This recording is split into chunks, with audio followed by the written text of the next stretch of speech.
두 달이 참 빠르더라고요. 지난주에 물론 뵀지만 지난주에 뵀었을 때 저만 그런지 모르겠지만 지지난주에 뵙고 금방 또 뵌 것 같더라고요. 그죠? 그냥 뭐 두 달 만에 이런 생각이 아니라 그냥 지난주에 뵙고 또 뵙는 것 같은 게 그만큼 빨랐다는 생각이 들었어요. 참 빠르다. 2026년도 4달 남았습니다. 빠르게 또 지나갔고 또 지나가고 있습니다. 생각해 보니까 우리 인생도 이렇게 빨리 흘러왔고 또 흘러가고 있겠죠. 저희 목회도 이제 그 잠깐 쉬면서 생각해 보았고 지난 날을 돌아보았고 또 앞으로 남은 기간을 생각해 보니 이제 몇 년 안 남았고 금방 지나가겠구나 라는 생각이 들더라고요. 금방 지나가서 어느덧 이 자리에 서서 그동안 함께해서 너무 행복했습니다. 이런 인사할 날이 머지않아 올 것 같은 생각이 들었었습니다. 남은 아무튼 목회 여정뿐만 아니라 남은 인생의 여정을 참 잘 살아야 되겠다. 저에게 주어진 사명, 하여튼 최선을 다해서 남은 시간 힘을 내어 달려가 보려고 합니다. 우리 함께 마음을 모아서 이 일에 힘써 주실 수 있기를 다시 한번 권면드리겠습니다. 우리 7월부터 이사야서를 묵상하고 있는데 8월까지 이어집니다. 이사야뿐만 아니라 구약 성경에 보면은 오실 그리스도에 대한 그 오심에 대한 기록이 곳곳에 기록되어 있습니다. 이사야서에서도 여러 곳에 있는데 우리 가까이 한번 좀 몇 구절만 좀 먼저 살펴보겠습니다. 지금 우리 11장 펴 계신데 우리 7장을 한번 앞으로 조금만 오시면 7장을 한번 볼까요? 7장 14절 7장 14절 보시겠습니다. 그러므로 주께서 친히 징조를 너에게 주실 것이라. 보라, 처녀가 잉태하여 아들을 낳을 것이요 그의 이름을 임마누엘이라 하리라. 네, 오실 예수님에 대해서 소개하고 있는 구절입니다. 유명한 구절이죠. 창세기 3장 15절 말씀, 여자의 후손으로 오실 예수님은 처녀를 통해 오실 것이다 라고 하는 내용을 말씀을 이사야 선지자를 통해서 알려주고 계시고 9장으로 와서 보시면 그 오실 예수님의 그 대단한 위엄을 소개하고 6절 말씀 보실까요? 6절입니다. 이는 한 아기가 우리에게 낳고 9장 6절 한 아들을 우리에게 주신 바 되었는데 그의 어깨에는 정사를 메었고 그의 이름은 기묘자라 모사라 전능하신 하나님이라 영존하신 아버지라 평강의 왕이라 할 것임이라. 아멘. 오실 예수님은 권세와 능력을 가지신 분으로 오실 것이다. 이런 내용도 소개하고 있습니다. 자, 오늘 본문 말씀에는 11장 1절 말씀에는 오시는 예수님의 혈통을 소개하고 있습니다. 이새의 줄기에서 오게 될 것이다. 이새의 혈통으로 오게 될 것이다. 이렇게 소개하고 있습니다.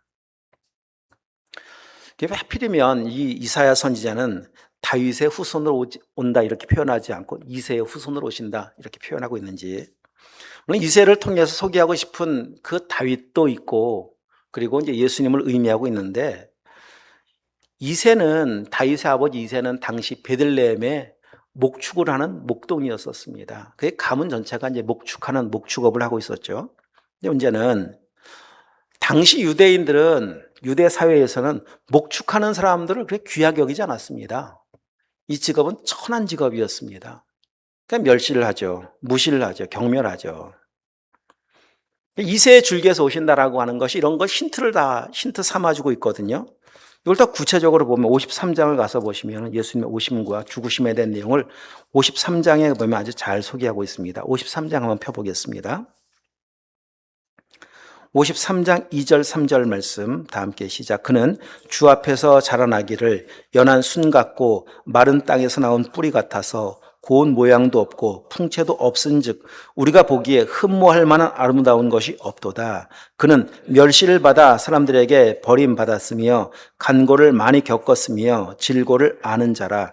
마치 사람들이 그에게서 얼굴을 가리는 것 같이 멸시를 당하였고 우리도 그를 귀히 여기지 아니하였도다. 아멘. 2절 말씀에 보니까 연한 순 같고 마른 땅에서 나온 뿌리 같아서, 이새 줄기를 좀 더 구체적인 표현이죠. 마른 땅에서 난 뿌리라고 소개하고 있습니다. 그 다음에 우리가 보기에 흠모할 만한 아름다운 것이 없다. 장차 오실 예수님의 모습이, 그분은 만왕의 왕이시고 만주의 주가 되시고 전능하신 하나님이신데 왜 흠모할 만한 것이 없는 모습으로 오셔야 됐겠습니까? 능력이 없어서가 아닌데요. 그 전능하신 능력으로 모두가 다 흠모할 만한 모습으로 충분히 오실 수 있는데 주님은 그렇게 오시지 않았습니다. 철저하게 무시받고 멸시받는 모습으로 오셨습니다. 이게 이세의 줄기입니다. 이렇게 오신 것이 끝이 아니죠. 흠모할 만한 것이 없는 모습으로 오신 것이 끝이 아니라 예수님은 얼마나 더 비참해지시나요? 골고다 언덕 위에서 십자가를 지시는 처절한 처형을 당하셨습니다. 가장 비극적이고 저주스러운 죽음으로 끝난 것이 예수님의 생애의 모습이었습니다. 이세 줄기에서 오신다는 그 예수님의 모습은 이 표현은 이사야의 표현은 바로 이렇게 멸시받고 버림받는 분으로 오실 것을 예고하고 있는 아주 중요한 표현입니다. 그러면은 왜 그렇게 예수님은 그런 모습으로 오셔야 될 것인가? 자, 1절 우리 다시 한번 본문 와서 보시면 1절 끝부분에 이런 표현이 있거든요. 자, 1절 다시 한번 읽어보겠습니다. 이세 줄기에서 한 싹이 나며 그 뿌리에서 한 가지가 나서 결실할 것이요. 결실할 것이요. 결실이라는 단어가 나오죠. 열매라는 표현입니다. 열매를 맺게 하시려고 이런 말입니다. 그 말은 다시 쉽게 한번 제가 이 말씀 의역해 보면 이런 거죠. 이세 줄기에서 오셔서 모진 고난을 당하신 이유는 열매를 맺게 하시려고 이런 표현입니다. 열매가 맺기 위해서는요, 씨앗이 죽어야 합니다. 죽지 않고 맺혀지는 열매는 하나도 없습니다. 이 땅에 많은 열매들을 보죠. 그 열매를 맺기 위해서는 무엇인가 어떤 씨든지 죽었기 때문에 그 열매가 맺혀지는 겁니다. 하나라의 미라의 땅에 떨어져 죽어 열매를 맺죠. 죽지 않으면 하늘 그대로일 뿐입니다. 그 말은 예수님께서 가장 낮은 곳에 오셔서 죽으심으로 말미암아 결실을 맺는데 그 결실이 뭡니까? 우리들이잖아요. 우리의 구원 아닙니까? 우리가 하나님의 자녀로 구원받게 하기 위해서는 반드시 그분은 죽어야 합니다. 가장 낮고 천한 곳에 오신 이유는 가장 낮고 천한 자리가 바로 영원한 우리의 자리였거든요. 주님이 그 자리에 오지 않으면요, 우리는 영원한 낮고 천한 자리, 영원한 멸망, 영원한 지옥에 영원히 살아야 합니다. 주님이 죽으심으로 말미암아 우리를 건져내시고 구원하셔서 하나님의 자녀 삼으시려고 영광스러운 그 자리에 우리를 앉혀주시려고 주님은 낮고 낮은 곳에 오실 수밖에 없었습니다. 그래서 구원은 은혜라고 하는 겁니다. 전적인 은혜입니다. 우리가 한 것이 없어요. 우리의 공로는 단 1%도 없습니다. 100% 하나님이 행하신 일, 그분께서 행하신 일에 은혜를 우리 입게 된 겁니다. 정말 그리고 그 은혜를 입은 사람들, 은혜를 아는 사람들은 이 땅 가서 어떻게 사느냐? 찬송하며 살아가는 겁니다. 마땅이에요. 당연입니다. 예배하며 살아가는 겁니다. 하나님 향한 감사와 찬양과 예배가 구원받은 사람에게는 너무 당연한 것이지 이게 마지못해 억지로 해야 될 일이 전혀 아닙니다. 자, 또 한 가지 이제 배울 중요한 사실이 있습니다. 예수님은 이 땅에 오시는데 이런 모습으로 오신다라고 이제 구약은 오실 예수님을 소개하고 있는 거잖아요. 이새의 줄기라고 하는 곳에서 마른 땅에서 나온 그 뿌리 같은 곳에서 나신 볼품없는 모습으로 오실 것을 모르고 속아서 오신 게 아니라는 겁니다. 와보니까 내 모습 이런 모습이었었어? 이게 아니라는 거예요. 보내실 때는 근사한 모습으로 약속하셨는데 와보니까 속았구나. 이게 아니라는 겁니다. 세상은 이런 속이는 일이 비일비재하지만은 하나님 앞에 예수님은 우리를 만드실 때부터 이 땅에 오실 것을 준비하셨는데 오실 때부터 알고 계셨습니다. 오실 때부터 이새의 줄기로 오실 것을 알고 계셨고 오실 때부터 낮고 천한 자리에 임하실 것도 알고 계셨고 오실 때부터 우리를 만들기 전부터 예수님은 십자가의 처절한 처형을 당하실 것을 알고 계셨다는 겁니다. 근데 중요한 것이 있습니다. 알고 계신 그 주님은 그 일을 계획하는 그 성삼위 하나님의 그 창세전 계획하심부터 그 사명을 완성하시는 십자가에 죽으실 때까지 단 한 번도 여기에 대해서 불만을 가져본 적이 없다는 겁니다. 왜 내가 그런 일을 당해야 합니까? 우리가 쉽게 하는 이런 불만, 불평, 원망, 그리고 그래서 억지로 한 걸음도 억지로 그 길을 걸은 적이 없다는 겁니다. 자, 3절 한번 볼까요? 3절 어떻게 표현하고 있는가 하면 그가 여호와를 경외함으로 즐거움을 삼을 것이며, 여기까지만 보십시다. 여호와 하나님을 경외했기 때문에 예수님은 그 자체가 즐거움이었다는 겁니다. 순종이 즐거움이었습니다. 하나님의 뜻을 행하는 것이 즐거움이었습니다. 십자가에 죽는 것도 즐거움이었습니다. 그러니까 얼마나 하나님을 사랑하면 하나님 아버지의 뜻을 행하는 것이 즐거움이겠습니까? 하나님만 사랑하셨나요? 아닙니다. 얼마나 나를 사랑하셨으면 나를 위해 당하는 고난을 즐거움으로 여기셨겠습니까?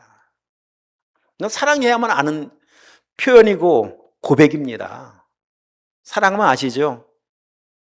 사랑하는 부모님들 자녀를 향한 희생이 즐거움인 걸 알고 계시죠? 사랑하면 즐거움이에요. 이게 즐거움이 안 돼 있다면 뭐가 문제가 생긴 거냐?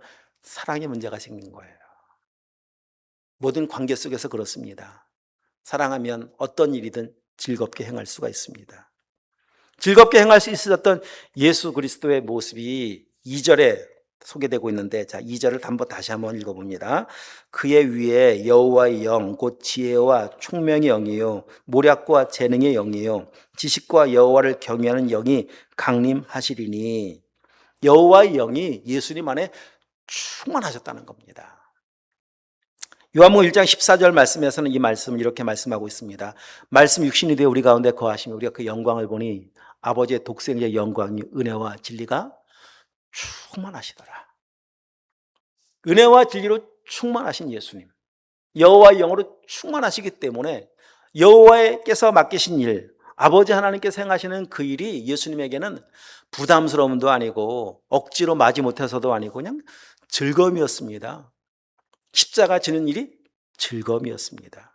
그 일을 그렇게 감당할 수가 있었습니다. 비록 예수님의 외적인 모습은 사람의 눈에 보기에 흠모할 만한 아름다운 모습을 전혀 찾아볼 수 없었지만 그 내면 속에는 하나님의 기쁨으로 즐거움으로 충만했었다라고 하는 겁니다. 하나님의 일을 누가 감당하느냐? 여기서 분명히 확인하는 게 있죠. 하나님의 영으로 충만한 사람이 하나님의 일을 감당합니다. 외적인 아름다움이, 외적인 능력이 하나님의 일을 감당하는 것이 아니라 하나님의 영으로 충만해져야 하나님의 일을 감당할 수가 있습니다. 그럼에도 불구하고 이 땅을 살아가는 우리 예나 지금이나 사람들의 관심은 이 내면에 하나님의 은혜를 채우는 충만함이 아닌 외모를 가꾸는 일에 계속된 끊임없는 에너지를 다 쏟아붓습니다. 더 아름답게 보일 수만 있다면, 더 멋진 모습으로 나를 드러낼 수 있다면 그것을 위해서는 모든 에너지, 돈과 시간과 노력을 아끼지를 않습니다. 그래서 사실 많이 아름다워졌습니다. 많이 젊어졌고 멋있어졌습니다. 우리나라처럼 또 외모를 중시 여기는 우리나라의 사람들은 더더욱 그렇죠. 다 젊어졌고 다 멋있어 보이시고 다 아름답습니다. 외국 나가서 보면 나이를 이렇게 대화 중에 주고받잖아요. 몇 살이신가요? 다 깜짝 놀라시죠, 여러분? 여러분 보면 다 깜짝 놀랍니다. 여러분 나이 되면은요, 안 믿습니다. 정말이세요? 심지어는 훨씬 더 젊게 보실 겁니다. 저는 빼고. 머리 때문에 틀렸습니다.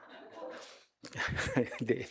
예전에 한번 식당 갔다가 우리 아이들 좀 더 어릴 때 하얀색이 이렇게 된 지 얼마 안 됐을 때 밥을 먹는데 식당 주인이 계속 갸우뚱 하더라고요. 계산하려고 나오는데 저에게 조용히 묻더라고요. 어떤 관계세요? 충격을 받았습니다.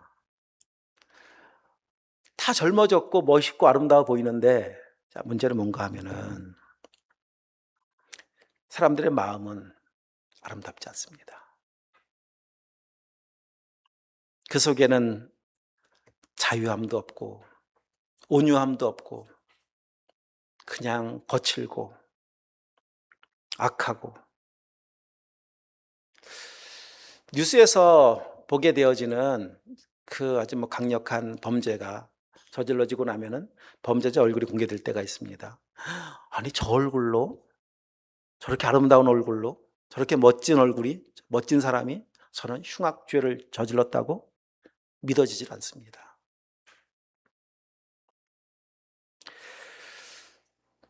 여러분 어떤 아름다움을 추구하고 계신가요? 외적인 아름다움입니까? 내면 아름다움입니까? 외적인 아름다움을 추구하지 말라는 게 아닙니다.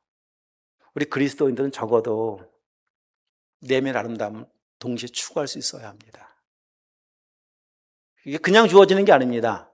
내면 아름다움이라고 하는 것은 그냥 시간이 지나면서 나이가 들면서 주어지는 게 아닙니다. 여러분 외모도 마찬가지죠. 그냥 시간이 지나면은 아름다워지고 젊어지나요? 노력을 하지 않습니까? 가꾸지 않습니까? 마찬가지입니다. 마음의 아름다움을 위해서, 마음의 하나님의 은혜의 충만함을 위해서 역시 마찬가지로 가꿔야 합니다. 은혜를 담아야 합니다.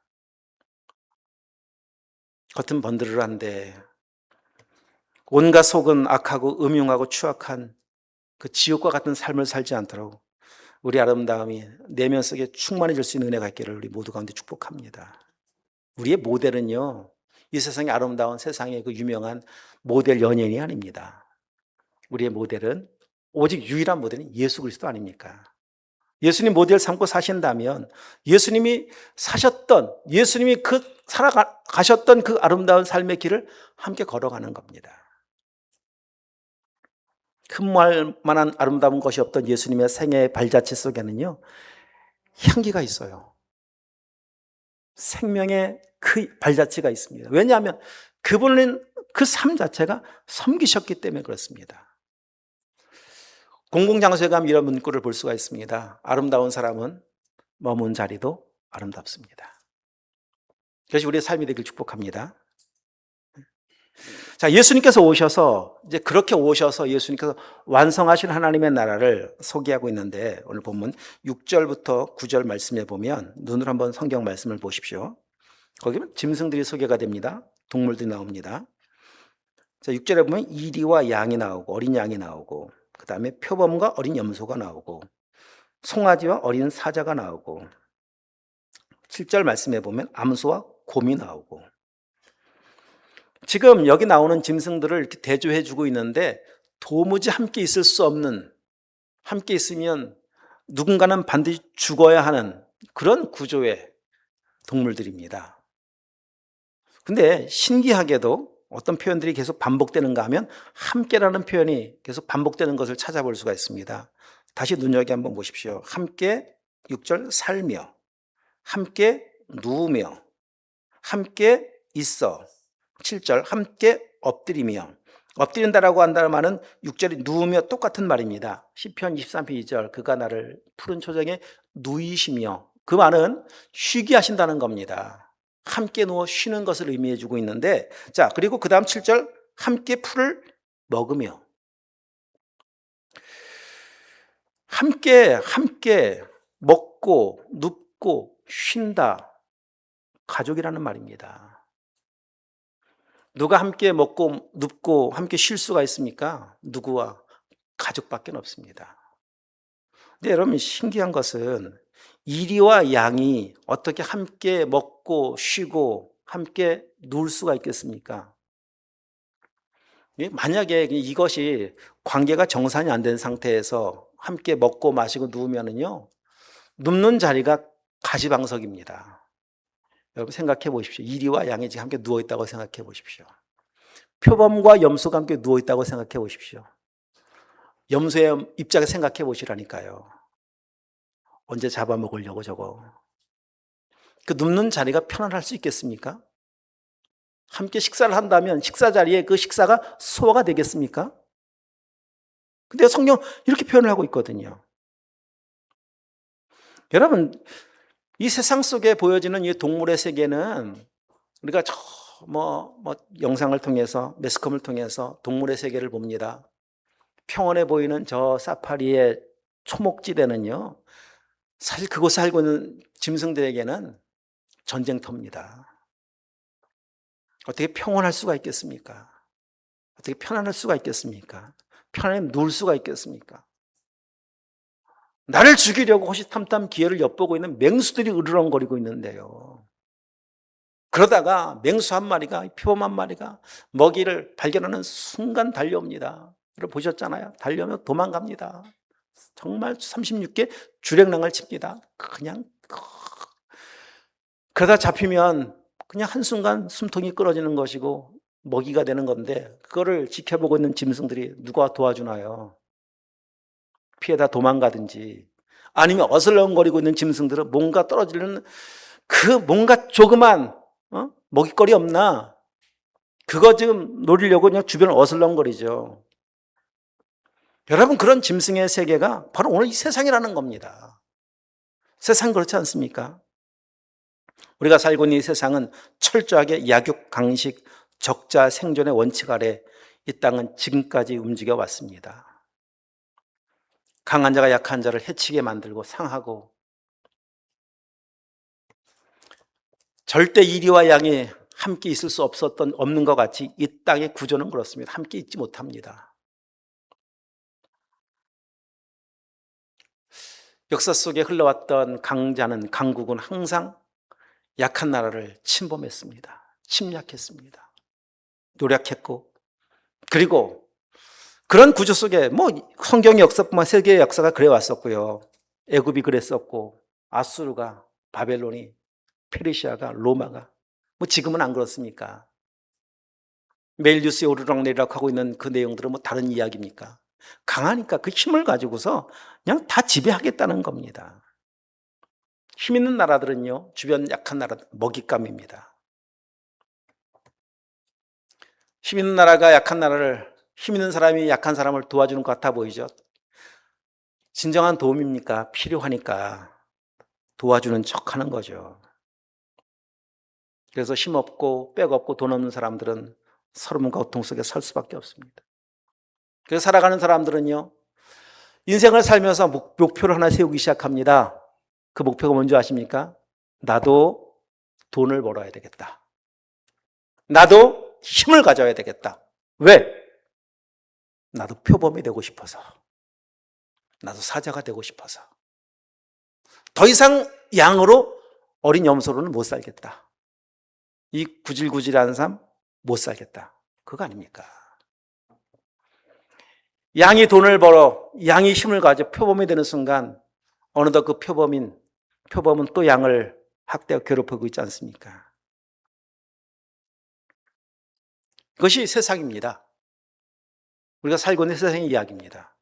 오늘 성경이 말씀하고 있는, 지금 이리가 양과 함께 살며 표범이 어린 염소와 함께 누우며, 이 말씀이 하나님은 동물의 세계를 재편하겠다는 건가요? 아니지 않습니까? 우리가 살고 있는 세상을 새롭게 하시겠다는 겁니다. 근데 이 일은 이 세상에서 그 어떤 사람도 이 일을 행할 수가 없어요. 아무리 대단한 이 세상의 힘을, 절대 권력을 가지고 있어도 이 세상에서는 이런 일을 해낼 방법이 없습니다. 여러분, 세계의 가장 최고 갑부 일론 머스크와 노숙자가 함께 살 수가 있겠습니까? 보여주기식은 가능할 겁니다. 일회용으로. 함께 식사는 가능하겠죠. 못 삽니다, 함께. 근데 하나님이 이 말도 안 되는 일을 행하시겠답니다. 그냥 사는 게 아닙니다. 좀 전에 말씀드렸었죠? 이 관계가 정리가 안 되고 정립이 안 되면 함께 사는 것은 지옥입니다. 어린 양에게, 어린 염소에게는요, 표범과 곰과 사자와 함께 사는 건 지옥이에요. 함께 눕고 먹고 마시며 함께 평온한 삶을 살아가는 것이 가능한, 그리고 그 살아가는 삶이 그냥 행복으로 충만해질 수 있기 위해서 필요한 관계는 가족이 되는 겁니다.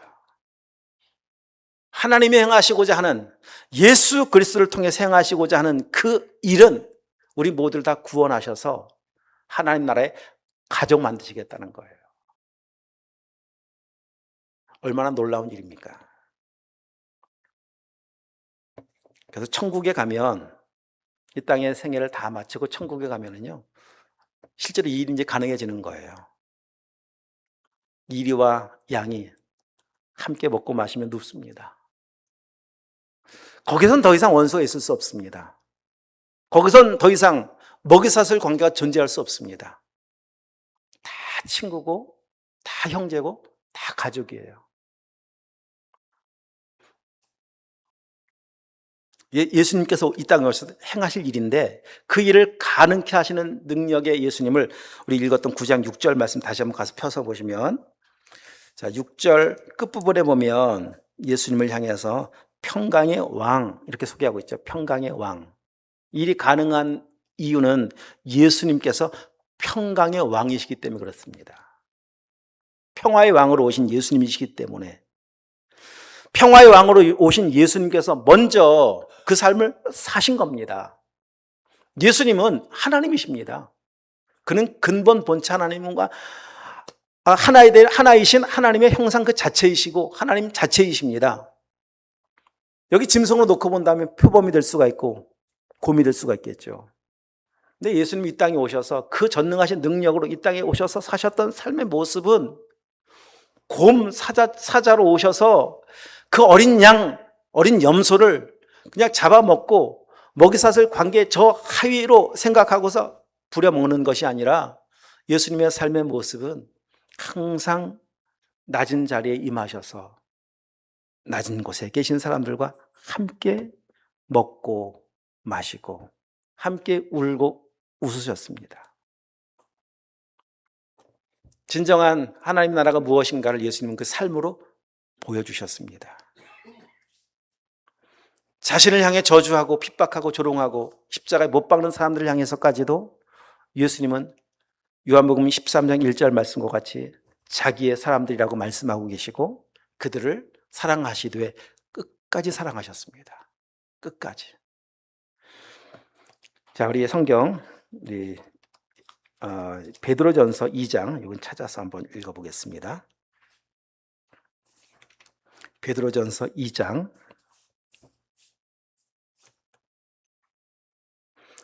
22절부터 24절까지 말씀입니다. 22절부터 24절 다 함께 시작. 그는 379쪽 시작. 그는 죄를 범하지 아니하시고 그 입에 거짓도 없으시며 욕을 당하시되 맞대어 욕하지 아니하시고 고난을 당하시되 위협하지 아니하시고 오직 공의로 심판하시는 이에게 부탁하시며 친히 나무에 달려 그 몸으로 우리 죄를 담당하셨으니 이는 우리로 죄에 대하여 죽고 의에 대하여 하려 하심이라. 그가 채찍에 맞음으로 너희는 나음을 얻었나니. 아멘. 23절에 보면 욕을 당하십니다. 고난을 당하십니다. 그런데 욕을 당하시는데 맞대어 반응하거나 대응하지 않았다. 욕하지 않더라. 고난을 당하시지만 위협하지 아니하시더라. 그냥 묵묵히 그 모든 일을 다 감당하셨습니다. 담당하셨습니다. 그리고 요한복음 13장 1절 소개했던 것 같이 그런 상황 속에서도 자기의 사람들을 사랑하시는데 끝까지 사랑하셨습니다.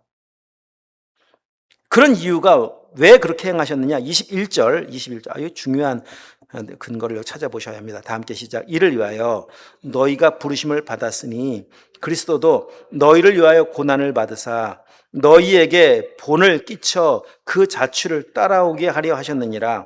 아멘. 너희에게 본을 끼치기 위해서, 우리의 모델이 되시기 위해서, 우리도 이 삶을 살게 하시기 위해서 평강의 왕이신 그분이 보여주셨던 평강의 삶을 우리도 살아감으로 말미암아 하나님 나라가 이 땅 가운데 이루어지게 하기 위해서 이 삶을 사셨다는 겁니다. 주님께서 만약에 우리가 행하는 것 같이, 세상이 보여주는 것 같이, 그냥 세상은 여기 지금 23절 말씀과 같이 욕하면 함께 욕하죠. 오른편 뺨 맞으면 왼편 돌려대라, 이 아니라 그냥 난 맞았어, 넌 2대 맞아. 이 세상의 원리 아니겠습니까? 이런 세상 속에 살면서 어떻게 하나님 나라가 이루어질 수가 있겠습니까? 예수님이 보여주셨던 삶의 이 모습을 통해서, 그리고 십자가에 완성하신 복음을 통해서 이 땅에도 하나님 나라가 이루어지게 하신 겁니다. 근데 문제는 지금 이 22절 우리가 따라가야 될 우리 삶의 모델인 건 분명히 맞고 또 살아가야 되는데 이렇게 살 능력이 우리에게는 없습니다. 아무리 노력을 해도 우리의 노력으로는 되지 않습니다. 그래서 평강의 왕이신 예수님의 은혜가 되게 필요한 겁니다. 예수님의 은혜가 내 안에 임하기 시작할 때, 평강의 왕이 내 안에 오셔서 아까 읽었던 2절 말씀과 같이 하나님 영이 그 안에 충만하게 그 삶을 지배하기 시작할 때, 그 사람의 삶의 모습 속에서 작은 예수의 삶이 나타나기 시작할 겁니다. 인생의 목적을 이제 주님이 사셨던 삶을 향해 초점을 맞춰 살아가기 시작할 겁니다. 그래서 약한 자의 이웃이 되어주고 섬기는 삶을 살기 시작할 겁니다. 누가복음 10장에 보면 강도 만난 자의 이야기가 성경에 소개되고 있습니다. 어떤 사람이 강도를 만납니다. 근데 강도 만난 사람을 다 외면합니다. 레위인도 외면하고 제사장도 외면하고 다 외면을 하고 갑니다. 보고 다 지나갑니다. 근데 그에게 손을 내민 사람이 있습니다. 성경 말씀은 어떤 사마리아인 다가가서 손을 내밀어 그의 손을 붙잡아 줍니다. 다 외면하던 나를 누군가 다가와서 나의 손을 잡아줄 때, 누군가 나를 들쳐업고 나를 살려고 애를 쓰고 있었을 때, 여러분 그 사람 입장에서 한번 생각해 보십시오. 얼마나 큰 감동이겠습니까?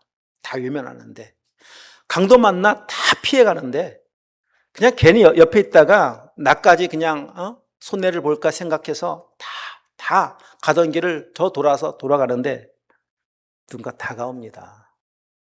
내 손을 잡아줍니다. 나를 안아줍니다. 나를 일으켜줍니다. 그 안에 밀려오는 감동을 어떻게 표현할 수가 있겠습니까? 하나님의 나라는 이렇게 이루어져 가는 겁니다. 오늘 물이 바다를 덮음 같이 여호와를 인정하는 것이 온 땅에 가득하게 될 것이라고 소개하고 있던 구절과 같이 하나님의 나라는 표범 1위와 같은 학대하고 그리고 누군가를 착취하면서 이루어지는 것이 아니라 그 자리에 내려와서 조용히 섬길 때 하나님 나라가 이루어지는 겁니다. 오늘 우리에게 이 은혜가 임할 수 있었던 것은 그 은혜를 받은 사람들이 이 땅에 와서 손을 내밀었기 때문 아니겠습니까? 양화진에 가면은요, 선교사 묘역이 있는데 약 500여 분의 선교사님들이 곳에 묻혀 계십니다. 대부분 이 땅에 올 때 나이가 20, 30대 젊은 청년들이었습니다. 우리나라 1800년대 후반, 1900년 초반 때 어려웠던 시절이었었습니까? 참 열악했던 조선 땅에 할 일 없어서 온 사람들이 아니었습니다.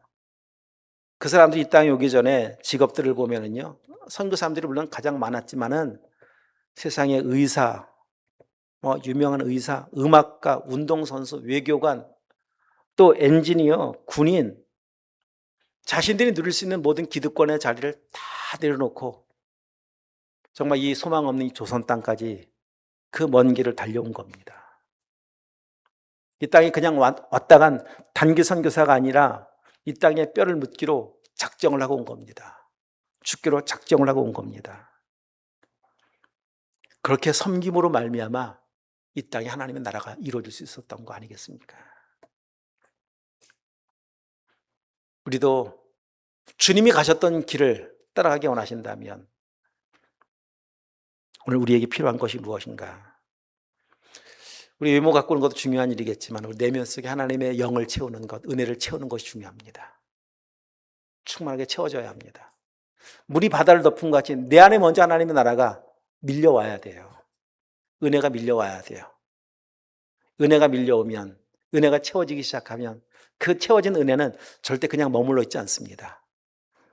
물을 채우면 채워진 것으로 머물러 있지 않습니다. 이 물은 여러분 생각해 보세요. 컵에 물이 있는데요, 그냥 계속 부으면은요, 이 물이 멈추지 않으면 이 교회 공간을 다 채울 겁니다. 멈추지만 않는다면 이 작은 컵에 떨어진 물인데도 불구하고 하나님의 은혜가 우리에게 채워지기 시작하면 그 은혜는 절대 우리 안에 머물러 있지 않습니다. 어디로 가느냐? 은혜가 임한 만큼 신기한 현상이죠. 주님께서 높은 보좌를 버리시고 이 낮고 천한 이 땅 가운데 이새 줄기로 오실 수 있었던 것 같이 은혜가 임하면 낮은 곳으로 저절로 가게 돼 있어요. 벼가 익으면 머리를 숙이듯이 내 안에 은혜가 임하면 나도 모르게 가게 돼 있어요. 내 발걸음이 어딘가 그것을 향해 가고 있어요. 낮은 곳을 향해서. 그 섬김을 받을 때 잔잔한 감동이 밀려와 여호와를 경유하는 그 은혜의 역사들이 계속해서 확장되어 나가는 거 아니겠습니까? 오늘 우리에게 필요한 것이 무엇인가? 하나님의 은혜입니다. 채워져야 합니다. 예수님만의 은혜와 진리가 충만하셨던 것까지 우리에게도 채워져야 합니다. 무더운 여름입니다. 자칫 방심하기 쉬운 계절입니다. 좀 더 쉬자. 조금 더 하다가 기도 잃어버리고요. 말씀 놓치고요. 예배 다 잃어버리면은 은혜가 아닌 우리 마음은 황폐해지기 광야가 되기 시작합니다. 하나님의 은혜가 내 안에 밀려와야 되는데 불평이 밀려오기 시작합니다. 두려움이 밀려오기 시작합니다. 원망, 분노가 밀려오기 시작합니다. 다시 하나님의 은혜를 채울 수 있게 하기 위해서 무덥지만 내일 새벽 기도로 다시 시작하실 수 있게 축복합니다. 이번 새벽 기도가 내 안에 하나님의 은혜가 임하여 너희 자녀를 위해 울라. 우리 자녀가, 우리 가정이, 내가 속한 작은 그 공간이 나를 통해서 하나님의 은혜가 흘러가 하나님 나라가 세워진 이 쓰임받는 영광스러운 삶이 저와 여러분 삶이 되시기를 주님을 축복합니다. 기도하도록 하겠습니다. 하나님 아버지 감사드립니다.